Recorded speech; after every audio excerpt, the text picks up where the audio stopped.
Et aussi, la manière dont Cody Rhodes est booké, je n'ai jamais vu ça pour un main eventer en fait. Genre, je n'ai jamais vu quelqu'un qui est pushé de la manière dont Cody Rhodes est. Juste pour avoir la faveur du public, juste pour avoir... Genre, la manière dont Cody Rhodes est pushé est genre tellement surpushé, tellement forcé, tellement de manière... Il est pushé de manière tellement abusée que... Genre, comment tu veux le huer? Et ils arrivent quand même à le huer! Ils arrivent quand même à le huer! Genre, Cody Rhodes, genre, en gros, il y a tous les bons moments qui arrivent que vers lui, en fait. Il y a tous les bons moments qui arrivent que vers lui.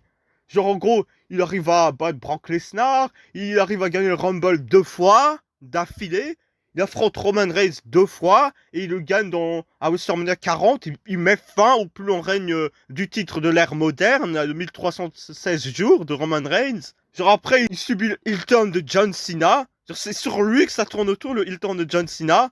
Il y a The Rock qui essaye de le screw de son match pour le championnat du monde. Il y a tellement de trucs en fait qui arrivent à Cody Rhodes d'un coup là que genre t'es en mode comment tu veux huer Cody Rhodes. Genre il y a tellement de trucs en fait. Genre tout arrive juste sur lui en fait. Genre il y a littéralement tout qui arrive sur lui. Genre il est présenté comme un personnage principal d'une série en fait. Genre il est pushé littéralement comme le personnage principal d'une série, genre d'un animé littéralement en fait. Genre c'est abusé là. Genre à partir du moment où genre tu pushes Cody Rhodes d'une manière tellement forte que genre tous les personnages, enfin tout le roster je veux dire, sont juste des personnages secondaires là, c'est abusé là. Y a quel autre face à part Cody Rhodes qui apporte de l'importance, à part peut-être Jey Uso, mais Jey Uso là il a été champion du monde, maintenant c'est un mid-carder. Y a qui d'autre? Moi y a qui d'autre? Y a personne d'autre, moi je te le dis. Y a personne d'autre qui a été pushé depuis l'ère Triple H. Tu vas me dire l'ère Triple H, faut laisser le temps de Triple H, ça fait pas longtemps. Ça fait 3 ans, il est dans la charge du booking. 3 ans. L'attitude era, ça a duré combien de temps? Ça a duré 4 ans, l'attitude era. C'est de 97 à 2001. T'as pas vu le nombre de stars qui sont arrivés, le nombre de stars qui ont été créés? Il y a eu The Rock qui a été créé à l'attitude era, il y a eu Austin qui a été créé à l'attitude era. Il y a eu plein de stars comme ça là qui ont été créées, qui ont été amenées. Il y a Chris Jericho qui s'est établi en tant que main eventer. Il y a eu plein de stars qui ont été créées là maintenant là dans l'ère Triple H. Il y a 3 ans qui sont passés. Il y a des gens qui sont partis et d'autres qui ont juste été repris. Il y a aucune star qui a été créée. Voilà. C'est-à-dire que Cody Rhodes a été créé. Non, il n'a pas été créé. C'est pas une star qui a été créée. Là, c'est une star que tu essaies de nous forcer à penser que c'est une star en fait. Sinon, Cody Rhodes, c'est pas une star qui a été créée là. Tu le mets face à John Cena le bat, et il y a personne qui est étonné en fait. Parce que John Cena est mieux que Cody Rhodes. Dans toutes les oppositions que tu veux essayer de nous mettre, de tous les cadres que tu essayes de nous mettre, le fait que John Cena et Cody Rhodes c'est égal, c'est pas égal. Cody Rhodes est inférieur à John Cena et on le sait tous. On le sait tous. T'essayes de nous présenter Cody Rhodes comme un main eventer, ça va pas marcher. Parce que John Cena, il est objectivement mieux que Cody Rhodes. Cody Rhodes est forcé en tant que main eventer. J'ai jamais vu un forçage aussi énorme que Cody Rhodes en fait. Genre Stone Cold. Genre Stone Cold il venait avec une musique d'entrée simple. Il rentrait dans le ring simplement comme ça, il rentrait juste comme ça et puis c'est bon. Il n'y avait pas de feu d'artifice comme ça, il n'y avait pas une musique où il faisait Wouah comme ça là d'un coup là, comme des idiots comme ça. C'est juste Stone Cold il vient dans une musique et tu comprends la musique, tu regardes Stone Cold, tu regardes dans les yeux de Stone Cold, tu comprends directement c'est quoi ses intentions, tu comprends directement. Il n'est pas là pour jouer en fait, il est juste pas là pour jouer.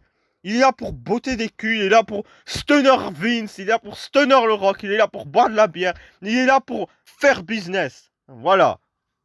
Alors que Cody Rhodes, il rentre là dans son truc, il fait des pauses comme ça, d'un coup il fait Ouah comme ça là. Voilà quoi. Déjà, il n'y a pas de badacité et d'un coup là, il y a plein de trucs incohérents comme ça là qui sont juste normalisés comme ça. Genre, tu vois Cody Rhodes, tu dis ouais, c'est le meilleur catcheur. Regarde comment il est présenté hein, en même temps là. Genre, Cody Rhodes, il vient avec 1 milliard de feux d'artifice comme ça, avec une musique que les gens chantent comme ça là. C'est comme le truc. C'est comme Seth Rollins là. Tu dis, ah, Seth Rollins c'est over. Il y a juste sa musique qui est over. Le catcheur Seth Rollins c'est pas over. Cody Rhodes c'est la même chose. Cody Rhodes il est over du fait de son booking, du fait de sa musique d'entrée, du fait qu'il est archi surproduit comme ça. Sinon tu mets ça à n'importe qui. Si tu mets ça à Dolph Ziggler, tu crois qu'il va pas être over? Il va pas être over de la même manière que Cody Rhodes? Alors dégage! Cody Rhodes, il n'apporte rien de spécial. On met tout comme ça, on met tout sur lui, on met tous les scénarios, tous les trucs intéressants. Et bien sûr que les gens vont trouver Cody Rhodes pertinent parce que tu le présentes en tant que le personnage principal en fait. Tu le présentes en tant que le personnage principal. Et d'un coup, les gens vont se dire, ouais, il est bon en fait. Genre parce que aussi les commentateurs ils commencent à dire, ouais, Cody Rhodes est super, tatati. Cody Rhodes c'est le meilleur catcheur. Cody Rhodes c'est l'héritier, genre c'est l'élu. Il est présenté comme l'élu, c'est pour ça qu'il est l'élu. Il est présenté comme ça, mais tu présentes n'importe qui comme ça, il va faire la même chose, si même mieux que Cody Rhodes en fait. C'est ça le problème que j'ai avec Cody Rhodes. Il ajoute rien. Il ajoute rien en fait. Tu te présentes comme ça, il ajoute rien de spécial. Stone Cold, il n'avait pas besoin d'être produit comme ça pour être spécial. The Rock, il n'avait pas besoin d'être produit comme ça pour être spécial. Le gars, il avait juste une musique. Et genre, il venait avec avec une chemise là de 400 balles comme ça. Tu vois juste par sa gesture, juste par sa manière d'être présenté comme ça, juste par la manière dont il parle, juste en faisant son entrée, le public comprend directement que ce type est charismatique. Ce type, il a 1 milliard de star power. Tu vois directement que The Rock il a du star power. Tu vois directement que Stone Cold a du star power. Que du Rock, t'es obligé de mettre plein d'éléments comme ça, comme la pyrotechnique, le thème d'entrée. Que du Rock, tu dois le mettre un co-star pour le présenter comme quelqu'un d'intéressant à voir, d'important. Voilà. T'as besoin de présenter Cody Rhodes comme important avec tous ces trucs. Et s'il était vraiment important, est-ce qu'il aurait besoin vraiment de tous ces trucs? Et voilà. C'est tout ce que j'ai à dire.